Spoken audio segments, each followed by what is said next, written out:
कुछ कहानियां नई होती हैं, कुछ पुरानी सुनी सुनाई, कुछ रहस्यमयी हैं तो कुछ डरावनी। हर कहानी में छिपा है एक अनकहा रहस्य जो आपको रोमांचित कर देगा। आइए इन कहानियों को नए शब्दों में पिरोकर उन्हें नया जीवन दें और नए सिरे से सुने। चलिए ऐसी ही कहानियों की अद्भुत और खौफनाक दुनिया में कदम रखें मेरे यानी अमित के साथ। इस सफर में आपके दिल की धड़कनें बढ़ेंगी और हर मोड़ पर आपको मिलेगा नया अनुभव। तो चलिए दोस्तों, शुरू करते आज की ये कहानी। ये आज से करीब 20 साल पहले की बात है, जब गाजीपुर गांव के एक कस्बे में उसने एक घर खरीदा था, या कहें बल्कि एक खंडहर खरीदा था। एक अच्छा सा कमरा था जिसकी 4 दीवारें भी कच्ची थीं, जिसके साथ कब्रिस्तान था। घर और कब्रिस्तान के बीच में 7 से 8 फुट का ही फासला था। रिजवान को लोगों ने मना भी किया था कि इस घर को मत खरीदो, क्योंकि इस घर में जिन्नात का बसेरा है और इस घर का पहला मालिक इसी घर में लोगों के सामने मुर्दा पाया गया। इलाके के पुराने लोगों का कहना था कि किसी जमाने में ये घर कब्रिस्तान का हिस्सा हुआ करता था, जिसे बाद में घर बना दिया गया। मगर रिजवान ने किसी की एक ना सुनी और वह घर खरीद लिया। रिजवान के घर की बनावट कुछ इस तरह थी कि एक कमरा त्रिकोण आकार का था और बाकी 2 कमरे आम कमरे की तरह ही थे। इसी कमरे में पुराने मालिक की मौत भी हुई थी। रिजवान एक दिलदार इंसान था। रिजवान और उसकी बीवी बच्चे इस घर में 5 साल से रह रहे थे। उनके साथ इस घर में क्या पैरानॉर्मल घटनाएं हुई, ये आज तक किसी को नहीं मालूम, क्योंकि उन्होंने कभी किसी ऐसी बात का जिक्र किया ही नहीं था। अब भगवान जाने या वो लोग खुद जाने कि वहां क्या कुछ था, या वो जानबूझकर किसी को कुछ नहीं बताते थे। वक्त अच्छा गुजर रहा था कि एक दिन अचानक रात को 12 बजे करीब रिजवान की तबीयत खराब हो गई। दिल की धड़कनें बंद होने लगी, मुंह से झाग आने लगा और फिर रिजवान अपने ही घर में मर गया। उस वक्त रिजवान की उम्र 35 से 40 साल के करीब लगभग होगी। रिजवान एक पढ़ा लिखा और बहुत अच्छा आदमी था। उस समय उसकी सेहत भी बहुत अच्छी थी। नोटिस करने वाली बात यह है कि रिजवान की मौत भी उसी तिकोने कमरे में हुई थी जिसमें पहले वाले मालिक की मौत हुई थी। अब तो रिजवान के खानदान वालों और इर्द गिर्द सहयोगियों का शक भी यकीन में बदल गया। घर में खासकर उनके कमरे में अजीब पैरानॉर्मल चीजें भी नजर आने लगीं। रिजवान की मौत के बाद उसके भी बच्चों ने घर छोड़ दिया। छोड़ने की वजह यह थी कि रिजवान की बीवी जहां नौकरी करती थी, वह घर इस घर से कुछ दूर था, इसलिए उन्होंने नया घर बना लिया और वहां शिफ्ट हो गए। पुराना घर इसके बाद 15 साल तक बंद रहा। साल बाद रिजवान का बड़ा बेटा, जिसकी शादी काफी साल पहले ही हो चुकी थी, उसका नाम अली था। अली और उसकी बीवी बच्चे इसी घर में शिफ्ट हो गए थे, जबकि रिजवान के बाकी बच्चे और बीवी नए घर में ही रहते थे। अली अपने शहर से दूर नौकरी करता था, इसलिए 2 या 3 महीने बाद ही घर आता था। अली की बीवी का नाम सलमा था। बता दें कि जिस दिन 15 साल बाद पहली बार घर का दरवाजा खोला गया, तो रिजवान का बेटा अली उस वक्त अपनी जॉब पर था। वक्त और हालात ही कुछ ऐसे थे कि अली की बीवी अकेले अपने 4 बच्चों के साथ इस घर में रहने आई थी। बच्चों की उम्र 2 साल, 5 साल, 7 साल और 10 साल थी। सलमा ने आते ही एक बात नोट की कि घर में अजीब सी वीरानी थी, लेकिन अब रहना तो यहीं था। उसने घर के कमरों के ताले खोलना शुरू किए, लेकिन जब उसने उसी कमरे का दरवाजा खोला तो वहां अजीब ही दृश्य था। दरवाजे के बिल्कुल सामने कमरे के अंदर एक बहुत बड़ी छिपकली बैठी हुई थी। उस छिपकली का साइज आम छिपकली से 4 गुना बड़ा था। जी हां, ये वैसी छिपकली ही थी, वही आम छिपकली जो घरों में आमतौर पाई जाती है, लेकिन साइज में इतनी बड़ी कि किसी को भी हैरत में डाल दे। सलमा ने डर के सारे कमरे के दरवाजा वापस बंद कर दिए और कुछ देर बाद खोला तो वो छिपकली कमरे में नहीं थी। खैर, जैसे तैसे सामान शिफ्ट कर दिया गया और दिन गुजरने लगे, मगर वो छिपकली भी अक्सर घर में ही नजर आ जाया करती थी। फिर आहिस्ता आहिस्ता घर में कुछ असाधारण चीजें होना शुरू हो गईं। सलमा को घर में अजीब सा महसूस होने लगा था, मगर उसने वहम समझकर टाल दिया, क्योंकि रहना तो इसी घर में ही था। कुछ दिन बाद जब अली जॉब से वापस आया तो उसने घर की मरम्मत करवाई और कुछ दिन रहकर फिर वापस चला गया। सलमा ने बाजार से फूलों के बहुत सारे पौधे खरीदे और घर में लगा दिए। पौधों में एक पौधा रात की रानी का था। इस पौधे पर रात के वक्त फूल खिलते हैं। दोस्तों, आप लोग इस पौधे को याद रखना, इसका कनेक्शन भी इसी कहानी से है। सलमा को इस घर में रहते हुए 1 महीना हो चुका था और हालात और भी खराब होते जा रहे थे। अक्सर रात में किसी की कुछ बड़बड़ाने की आवाजें आने लगीं। ये आवाजें इसी तिकोने कमरे से सुनाई देती थीं। फिर उसके बाद अजीब गंध भी आने लगती और साए दिखते। उसके बाद उसे मालूम हुआ कि इस घर में जिन्नात की पूरी फैमिली निवास करती है। जिन्नात की फैमिली में टोटल 5 लोग थे, उसकी 2 बीवियां और 2 बच्चे। जिन्नात ईसाई धर्म वाले लगते थे, जिनकी बीबी बहुत ही गुस्से वाली थी। ये जिन्नात अक्सर सलमा को इंसानी रूप में नजर आते थे, बिल्कुल इंसान जैसे थे। कमरे में चारपाई भी पड़ी थी और उसके अलावा भी कुछ सामान कमरे में मौजूदा थे। सलमा जब भी किसी काम से इस कमरे में जाती थी, जिन्नात गुस्सा करते और उसे डांटते कि तुम लोग इस घर में क्यों आए हो, यह हमारा है, यहां से चले जाओ वरना तुम्हारे लिए ठीक नहीं होगा। सलमा को अब उनकी आदत सी हो गई थी। वह समझती थी कि जिन्नात ऐसी ही धमकियां देते रहेंगे, लेकिन उसे ये मालूम ही नहीं था कि कुछ बहुत ही बुरा होने वाला है। इस घर में रहते हुए सलमा को 2 से 3 महीने हो चुके थे। एक दिन उसने यह बात नोट की कि उसका छोटा बेटा, जिसकी उम्र 2.5 से 3 साल की है, उसी कमरे में बैठा खेल रहा था। उसने अपने छोटे बेटे को मना किया कि इस कमरे में मत खेला करो, लेकिन आपको मालूम है कि बच्चे किसी की बात कहाँ सुनते हैं, बस अपने दिल की करते हैं। कुछ दिन बाद सलमा के छोटे बेटे की तबीयत बहुत खराब रहने लगी। वह समझी शायद मामूली बुखार है और ठीक हो जाएगा, लेकिन बहुत इलाज के बावजूद भी बच्चा ठीक नहीं हो रहा था। आखिरकार सलमा ने अपनी बहन से बात की और सारी बातें बता दी। सलमा की बहन ने इस पर उसे कहा कि तुम एक काम करो, जिन्नों के साथ समझौता कर लो। उसने सलमा से कहा, तुम हमें तंग मत करना, हम तुम्हें तंग नहीं करेंगे, फिर सब कुछ ठीक हो जाएगा। सलमा ने बिल्कुल ऐसा किया और जिन्नों को कहा कि हमारी मजबूरी है इस घर में रहना। उसने कहा, आपको इस घर में रहना है तो शौक से रहिए, हम आपको तंग नहीं करेंगे और आप हमें मत कीजिएगा।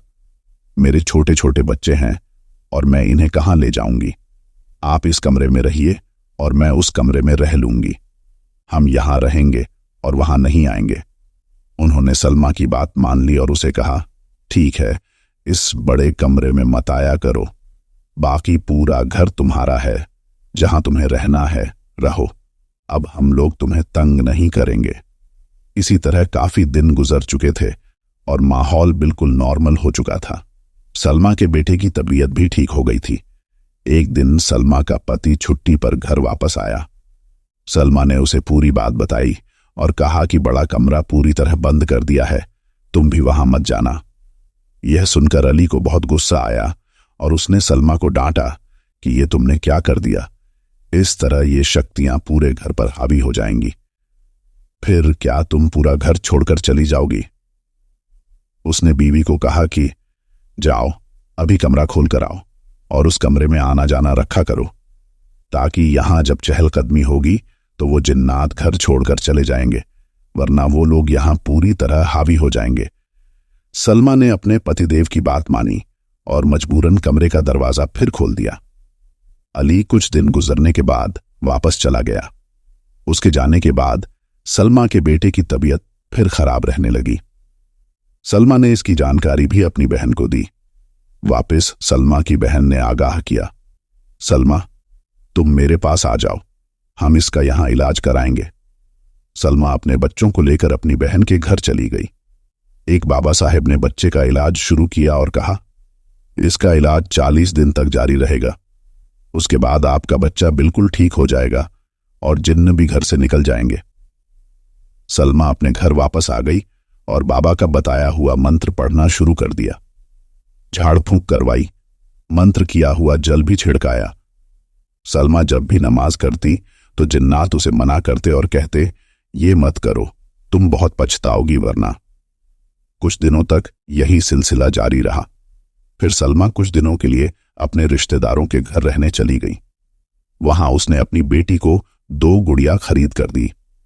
5 दिन शहर रहने के बाद जब अपने घर वापस आई तो सलमा ने अपनी बेटी से कहा, बेटा, मैंने सुना है कि गुड़ियों में जिन्नात आ जाते हैं, इसलिए मैं चाहती हूं जब तुम गुड़िया से खेल लो तो इस घर में मत रखना, कहीं दूर फेंक देना।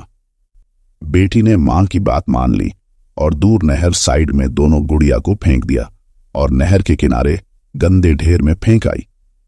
सलमा की बेटी की उम्र 10 साल थी। अगले दिन सुबह के वक्त सलमा ने अपनी बेटी को जगाया और कहा, किचन में आकर मेरे साथ मेरी हेल्प करो। सलमा और उसकी बेटी उठी और कमरे का दरवाजा खोला। जैसे ही बेटी ने कमरे का दरवाजा खोला, सलमा की नजर दरवाजे पर पड़ी। दरवाजे के बाहर वाली साइड पर दरवाजे के ऊपर वही बड़ी छिपकली चिपकी हुई थी, जिसकी लंबाई आम छिपकली से 4 गुना लंबी थी। सलमा को मालूम चल गया था कि यह छिपकली जिन्नात में से है। छिपकली को देखकर सलमा समझ गई कि अगर मेरी बेटी की नजर इस पर पड़ी तो वो डर जाएगी। लेकिन सलमा की बेटी ने दरवाजे पर मौजूद छिपकली को नहीं देखा। दरवाजा खोलते ही बेटी की नजर सामने मौजूद गुड़िया पर पड़ी, वही गुड़िया जो कल शाम को वह बहुत दूर फेंक आई थी। बच्ची ने जैसे ही गुड़िया को घर में मौजूद देखा, वो हक्की बक्की रह गई। वो फौरन बिस्तर पर चढ़ गई और मां को बताया, मां, मैंने ये गुड़िया बाहर फेंक आई थी, फिर वापस ये कैसे आ गई। मां बेटी दोनों बहुत डरे हुए थे। वो दोनों बिस्तर पर ही बैठे रहे और एक दूसरे को आश्चर्य और डर की निगाहों से देखने लगे। छिपकली और गुड़िया को एक साथ देखकर सलमा समझ चुकी थी कि ये जिन्नात का काम है, वही इस गुड़िया को वापस उठाकर लाए हैं। सुबह के वक्त जब दिन निकला, सलमा अपने काम में बिजी हो गई, लेकिन अचानक उसकी नजर घर के बगल के एक पेड़ पर पड़ी और सामने जो उसने देखा, यकीन मानो वो देख उसकी आंखें फटी की फटी रह गईं। उसने देखा कि दूसरी तरफ यानी उस पेड़ पर अजीब तरह से वो दूसरी गुड़िया उल्टी लटकी हुई थी और बहुत डरावनी लग रही थी। ये देख सलमा ने तुरंत फोन कर अपने पति को बताया। सलमा के पति ने उसे कहा, कोई तुम लोगों के साथ शरारत कर रहा है और डराने की कोशिश कर रहा। लेकिन सलमा को यह मालूम था कि यह किसका काम है, क्योंकि उस दिन अपने रिश्तेदारों के घर से वापस आने के वक्त किसी ने भी ये गुड़िया नहीं देखी थी सिवाय जिन्नात के। उसने उसी वक्त अपनी बेटी को कहा था कि गुड़िया को कहीं दूर फेंक आओ और उसकी बेटी ने फेंक भी आई थी। खैर, यह बात वही रफा दफा हो गई। कुछ दिन बाद सलमा रात के वक्त अपने रूम में लेटी हुई थी। रात के 10 बजे का वक्त था। बाहर आंगन में 2 बल्ब जल रहे थे। उनका आंगन भी छोटा सा था, जिसकी वजह से बाहर काफी रोशनी थी। तकरीबन रात 10 बजे का वक्त था। अचानक सलमा की नजर खिड़की पर पड़ी, जहां से आंगन का मंजर साफ नजर आ रहा था। खिड़की के बिल्कुल सामने की दीवार के साथ रात की रानी का बहुत बड़ा पौधा था, जिसकी ऊंचाई तकरीबन 7 फुट थी। तभी सलमा ने देखा कि एक शख्स चमेली के पौधे में से निकलकर खिड़की की तरफ आ रहा है। जब वो उस पेड़ से निकला तो उसकी कमर खिड़की की तरफ थी। फिर वो पलटा और उसका चेहरा खिड़की की तरफ हो गया। फिर सलमा के सामने आकर कहने लगा, तुमने ये पौधा जिस दुकान से खरीदा था, मैं वहीं उस दुकान पर इसी पौधे में रहता था। मैंने काफी समय पहले तुम्हारे घर में गुजारा, लेकिन किसी को तंग नहीं किया। लेकिन आजकल जो तुम नमाज वगैरह पढ़ रही हो, पानी छिड़क रही हो, मुझे बहुत तकलीफ होती है। अब मैं तुम लोगों का घर छोड़कर जा रहा और कभी वापस नहीं आऊंगा। फिर वो शख्स खिड़की से ऊपर की ओर उड़ गया और वहां से कहीं गायब हो गया। वो बहुत ही खूबसूरत नौजवान था। उसने सफेद रंग के पोशाक पहना हुआ था। जितनी देर वो शख्स खिड़की के पास रहा, सलमा की नजरें उस पर ही टिकी रहीं। वो शख्स सलमा को ऐसे लगा जैसे उसके सामने कोई स्वर्ग से आया फरिश्ता खड़ा है। कुछ दिन बाद हालात और भी खराब होना शुरू हो गए। एक रोज सलमा अपने बच्चों के साथ सोई हुई थी। रात 12 बजे का वक्त था। सलमा के बेटे की तबीयत अचानक बहुत खराब हो गई। बच्चे को बहुत तेज बुखार आने लगा। बच्चे को तेज बुखार तो काफी समय पहले भी आता था, लेकिन आज तबीयत कुछ ज्यादा ही खराब हो गई थी। थोड़ी देर बाद बच्चे के मुंह से झाग आने लगा और बच्चा नीला पीला पड़ गया। सलमा ने फौरन अपने पति को कॉल किया। रात काफी होने की वजह से अली गहरी नींद में सोया हुआ था और कॉल अटेंड नहीं कर पाया। तबीयत और भी खराब होती जा रही थी। अचानक सलमा ने जोर जोर से चीख पुकार शुरू कर दी। रोने की आवाज सुनकर आसपास के पड़ोसी लोग भी जाग गए। उनमें से एक बूढ़ी औरत ने दरवाजा खटका और पूछा, क्या हुआ, क्यों रो रही हो? सलमा ने दरवाजा खोला और उसे बताया कि मेरा बेटा मर गया है। बूढ़ी औरत थोड़ी समझदार थी। उसने सलमा के बेटे को चेक किया और सलमा को कहा, सलमा, तुम्हारा बेटा अभी जिंदा है, बस तुम जल्दी से घर से निकल जाओ। मेरे साथ मेरे घर चलो या बाहर गली में खड़ी हो जाओ, लेकिन इस घर में मत रहो। घर से बाहर निकलकर सलमा ने एक गाड़ी वाले को कॉल किया। गाड़ी वाला घर के करीब ही था। वह फौरन पहुंच गया। सलमा अपने सभी बच्चों को लेकर 30 किलोमीटर दूर शहर के अस्पताल पहुंच गई। इस दौरान उसका अपने पति के साथ भी बात हो चुका था और कुछ रिश्तेदारों को भी जानकारी दे दी गई थी। सलमा के अस्पताल पहुंचने से पहले ही उसके रिश्तेदार अस्पताल में मौजूद थे। बच्चे का इलाज शुरू हो गया था, लेकिन बच्चे की हालत समझ में नहीं आ रही थी। आखिरकार एक डॉक्टर ने सलमा को बताया, तुम्हारे बेटे की सभी रिपोर्ट्स बिल्कुल नॉर्मल हैं। हमारे रिपोर्ट के मुताबिक उसे कोई बीमारी नहीं है, लेकिन मैं तुम्हें एक सलाह देना चाहता हूं। मैं डॉक्टर जरूर हूं, लेकिन मैंने पहले भी बहुत ऐसे केस देखे हैं जिनके सभी टेस्ट क्लियर होते हैं और कोई बीमारी नहीं होती, लेकिन फिर भी उनकी हालत संभालने लायक नहीं होती। अब आप मेरी बात मानें और उसे किसी मौलवी साहब के पास ले जाएं। सलमा डॉक्टर की बात समझ गई और अपने बेटे को मौलवी बाबा के पास ले गई। डॉक्टर के कहने पर जब सलमा ने अपने बेटे को मौलवी को दिखलाया तो बाबा के झाड़ फूंक से वो लड़का ठीक हो गया। जब वह दिखवाकर वापस घर लौटी तो यहां के हालात और भी खराब हो चुके थे। दरअसल अब जिन्नात का असर घर के सभी लोगों पर होने लगा था। चारों बच्चे बीमार पड़ गए और अजीब अजीब बातें करने लगे। सबसे छोटा बेटा कहता था, मेरे सर में से खून आ रहा है, कोई मुझे मारता है। हालांकि ऐसा कुछ भी नहीं था। बाकी बच्चों को भी कुछ ना कुछ नजर आ जाता था। बहुत डरे डरे रहते थे। अक्सर ही सबके सब बीमार रहते थे। सलमा पर भी जिन्न का असर होने लगा था। उसे भी रात को बुखार हो जाता था, तबीयत खराब हो जाती थी। वो रोना चाहती तो रो भी नहीं सकती थी। रात को जिन्नात मुंह ही बंद कर देते थे। वो चीखना चाहती थी पर आवाज ही नहीं निकलती। बहुत ही ज्यादा हालत खराब हो गई थी। एक दिन सलमा ने उसी मौलवी साहब को कॉल किया और बताया कि यहां हालात बहुत खराब हो रहे हैं। आपके मंत्रों और पवित्र जल का असर भी नहीं हो रहा। मेरे सारे बच्चे और मैं खुद भी बीमार हो गई हूं। ये सुनकर मौलवी साहब ने कहा, मुझे लगता है कि जिन्नात ने तुम्हारे घर को पूरी तरीके से कब्जे में ले लिया है। अब ये जिन्नात यहां से नहीं जाएंगे। अच्छा यही है कि तुम लोग घर को हमेशा के लिए छोड़ दो। सलमा ने घर छोड़ने से इनकार कर दिया। अभी ये सब हुए कुछ ही दिन गुजरे थे कि सलमा के घर के दरवाजे पर एक बूढ़ी अम्मा की दस्तक हुई। ये वही थी जो उस दिन उसके बेटे को देखने आई थी। सलमा ने अम्मा को अंदर आने को कहा, लेकिन अम्मा ने फिर अंदर आने से मना कर दिया और उसे ही बाहर बुलाया।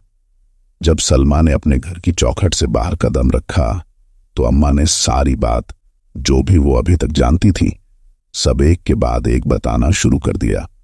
दरअसल सलमा के घर के पीछे एक कब्रिस्तान है और उनके घर और कब्रिस्तान के बीच का फासला मुश्किल से 7 से 8 फीट ही होगा। वो आगे बताती है, बेटा, हमें इन सब बातों के बारे में पहले से ही संदेह था। इन बातों के बारे में हमें बहुत सालों से पता है। ये घर पहले से ही शापित है।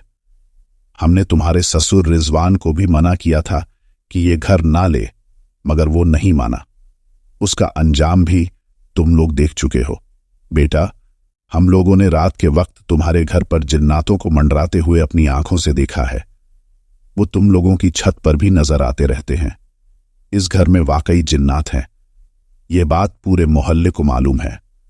वो आगे बताती है, जिस दिन तुम्हारे ससुर की मौत हुई थी उस दिन हम लोग ही सबसे पहले तुम्हारे घर पहुंचे थे।